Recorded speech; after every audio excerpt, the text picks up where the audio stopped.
Hi friends! Thanks for tuning in. If you like this video, please give it a like, comment below, and take a moment to subscribe to our channel. Côte Sainte-Catherine, Quebec, is a charming town set along the southern shore of the St. Lawrence River, and is close to the bustling city of Montreal. Côte Sainte-Catherine is a unique blend of natural beauty, history, and modern development.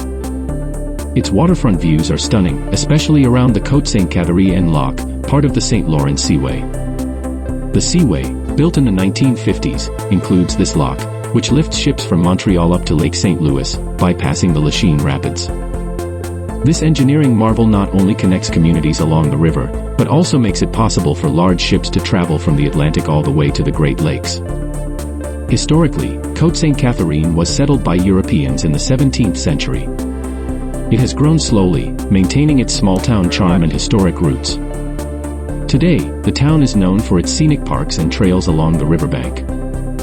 One popular spot is the Petite Voie du Fleuve, a bike path offering cyclists amazing views of the St. Lawrence. You'll find locals and visitors walking, biking, and simply enjoying the peace of nature. So, whether you're here to admire the river, explore the locks, or enjoy the quiet charm of this riverside town, Côte Sainte-Catherine has something special to offer.